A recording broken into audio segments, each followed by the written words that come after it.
El salto fue visto por primera vez por el explorador de la Guayana, Félix Cardona, en 1927. 10 años después, el piloto estadounidense Jimmy Ángel aterrizó en la cima del Auyán. Buscaban una mina de oro, pero la avioneta se hundió en una zona pantanosa y tuvieron que bajar andando. Tras 15 días de dura lucha por la supervivencia, llegaron extenuados al poblado de Urullén. Desde entonces, el Carepacupay es conocido como el Salto Ángel. ¿Encontró Jimmy Ángel el oro del Auyán? Hay quien afirma que sí, y que un socio suyo, el letón Alexander Leimel, lo guardó en secreto. Este misterioso personaje dedicó su vida al Auyán Tepuy, incluso llegó a vivir en su cima. ¿Qué vio este cartógrafo excéntrico en el Auyán Tepuy? Leimel murió hace unos años sin desvelar sus secretos, pero a los que le conocimos nos habló de mutantes, de seres de otro mundo que habitaban el Auyán, la montaña sagrada de los Pemones. Ahora volábamos hacia el sur, al poblado Maquiritare de Canaracuni, el único claro en la selva en un recorrido de unos 800 kilómetros.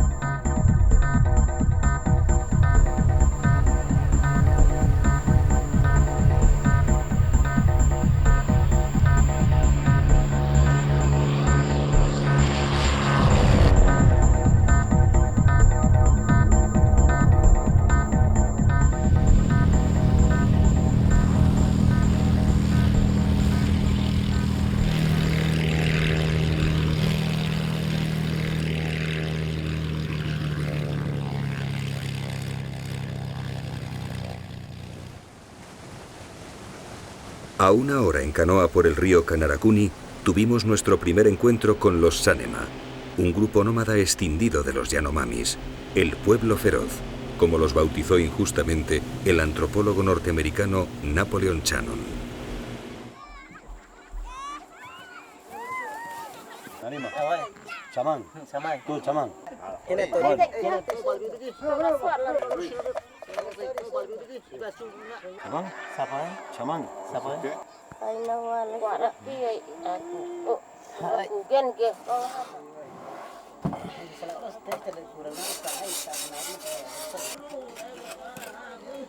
Aunque son del mismo tronco Yanomami, su separación lingüística tuvo lugar hace muchos años, mucho antes de que el francés se separase del español. En la actualidad no se entienden al hablar, aunque sus costumbres son casi idénticas.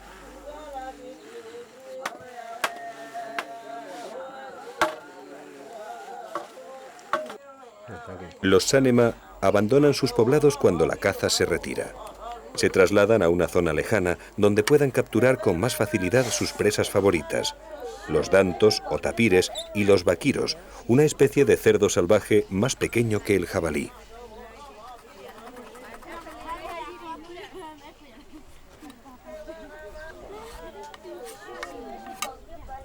Sus casas son grandes y diáfanas. Sobre las paredes hechas de palos y a veces de barro, colocan una cubierta de hojas de palma. El hogar preside el recinto. Uno de los extremos es utilizado como almacén de alimentos y de los escasos utensilios que poseen. En el resto del espacio cuelgan sus chinchorros o hamacas, donde descansan y duermen.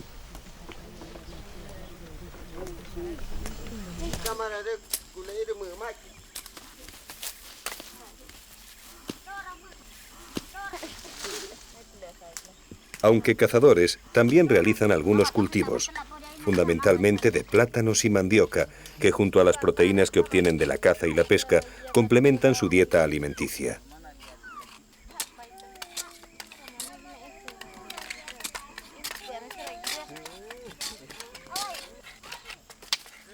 Las fincas de comida pertenecen a la comunidad. Las mujeres son las encargadas de cultivar y recolectar las cosechas.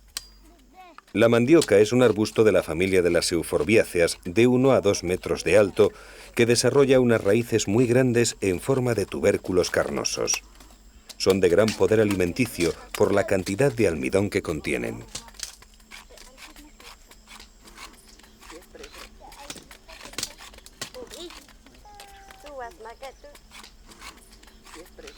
La mujer Sanema es la encargada de la mayoría de los trabajos domésticos.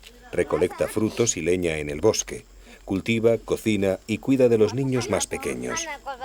El hombre emplea casi todo su tiempo en la caza y ocasionalmente pesca en las quebradas cercanas al poblado.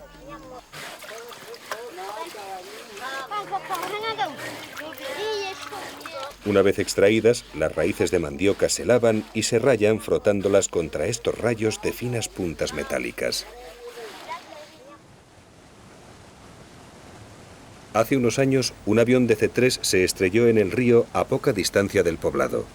Desde entonces, los Sanema han utilizado el aluminio de su fuselaje para fabricar pequeñas puntas metálicas para sus rayos.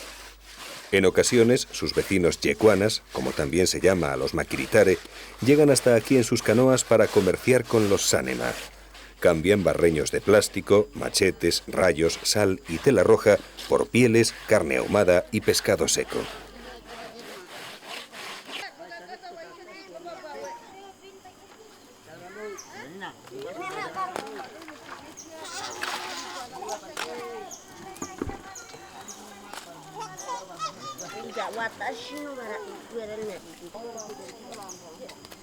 La tapioca, el producto de rallar la mandioca, se introduce en el seucán, unos canastos flexibles que servirán para exprimirla. La confección de los seucán, también llamados tinkis, es una labor reservada a los hombres mayores que realizan meticulosamente su trabajo porque poseen el don de la paciencia.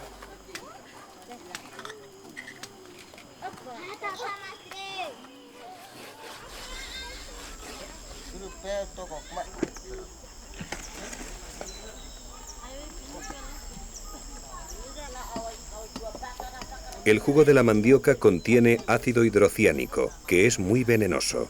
Por eso tienen que extraerlo exprimiendo la tapioca en los seucán. Mediante un ingenio de prensa que tensa la fibra por la acción de una palanca, el veneno va rezumando lentamente.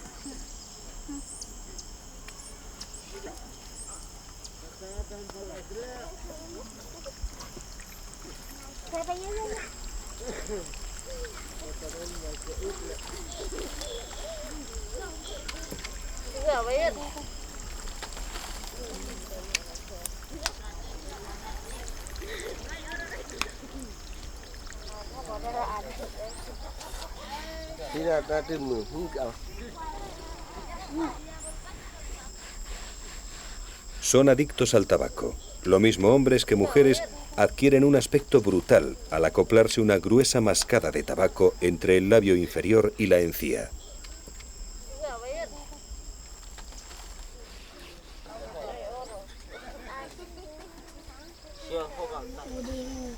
Más que la necesidad de mascar tabaco, esta costumbre les aporta las sales minerales complementarias a su dieta alimenticia. Humedecen las hojas de tabaco y las embadurnan en cenizas.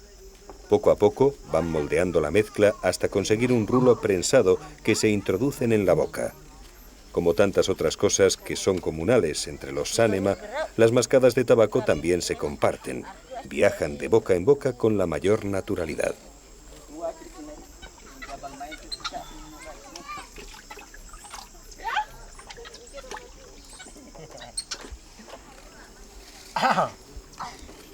Esta es la carencia que tienen de sal, que a veces, y sobre todo las mujeres embarazadas, practican la geofagia. Comen tierra. Excavan las vetas salobres de las orillas del río e ingieren puñados de tierra.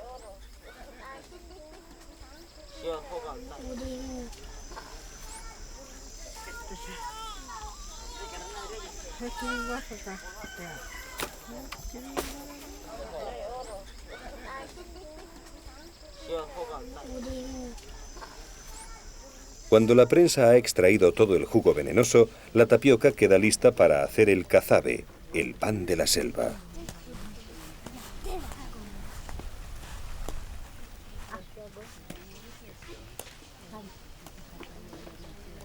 La tapioca la pueden cocer y luego envolver en hojas de bananera o tostarla encima de una chapa metálica para hacer las tortas de cazabe.